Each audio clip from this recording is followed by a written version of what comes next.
Bismillahirrahmanirrahim. Mısır'da emperyalist darbe girişimi.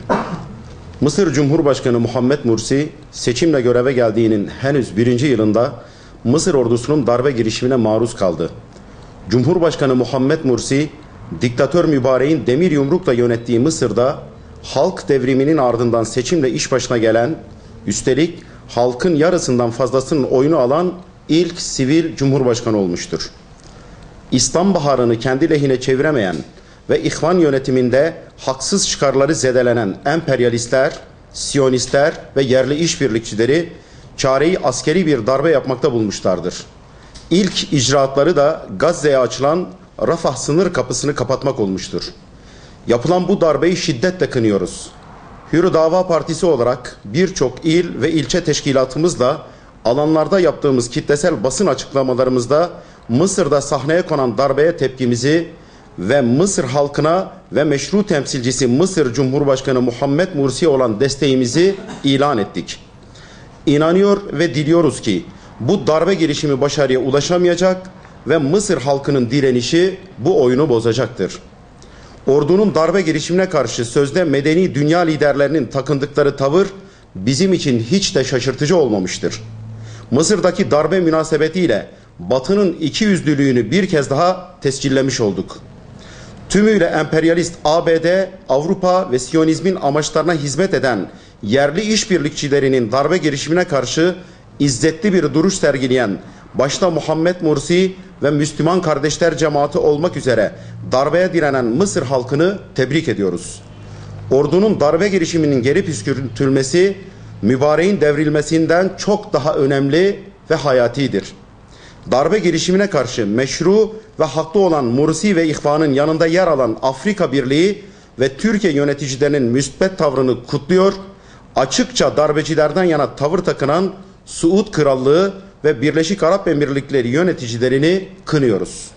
ABD'nin Pakistan'da bir eve düzenlediği insansız hava aracı saldırısında 16 kişi öldü, 2 kişi de yaralandı. ABD'nin hiçbir hukuk tanımadan kendi egemenlik alanlarının dışında özellikle sivil halka yönelik saldırılarına her gün bir yenisi daha ekleniyor.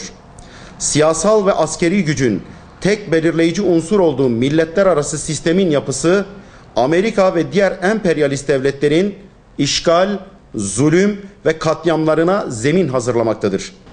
Çin'de yaşlıların düzenli ziyaret edilmesini öngören Yaşlıların Hak ve Çıkarlarını Koruma Kanunu yürürlüğe girdi. Ülkenin artan yaşlı nüfusunun sorunlarını çözmek için atılan adımlardan biri olan bu yasaya göre ebeveynlerinden ayrı yaşayan aile üyelerinin düzenli olarak yaşlı akrabalarını ziyaret etmesi gerekiyor.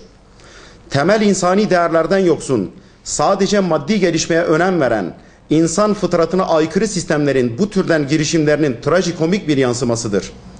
Temel insani davranışları bile ceza tehdidiyle kazandırmaya çalışmak ibret verici bir durumdur.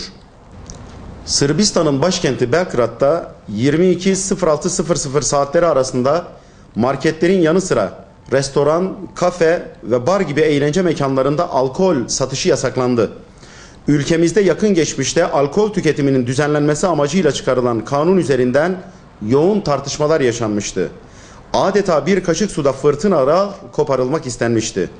Dünyanın değişik ülkeleri alkol ve alkolün yol açtığı sorunların önlenmesi için bir dizi tedbire başvurmaktadır. Bunun son örneği de Sırbistan olmuştur. Anayasa Mahkemesi sadece terörle mücadele kanununun 10. maddesinin 5. fıkrası ile tutukluluk sürelerini 2 katına çıkaran hükmü ölçülülük ilkesine aykırı bularak iptal etti. Anayasa Mahkemesi'nin bu kararını olumlu bir adım olarak değerlendiriyoruz. Ancak suçun türüne göre farklı tutukluluk süresi belirlemek başlı başına bir adaletsizliktir.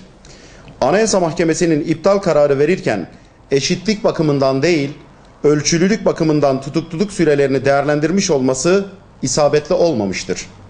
Vatandaş aleyhine işlenen suçlar ile devlet aleyhine işlenen kimi suçlar arasında bu konuda bir ayrıma gidilmesi kabul edilemez.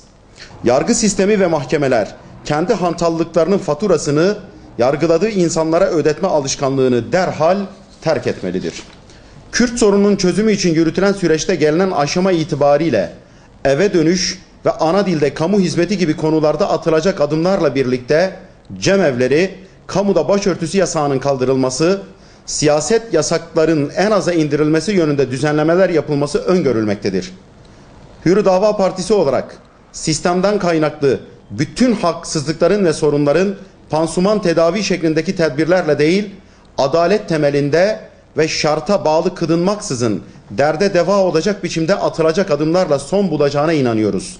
Ferdi ve toplumsal inşa ve ihya gayreti ancak ve ancak kalıcı ve adil çözümlerle başarıya ulaşır.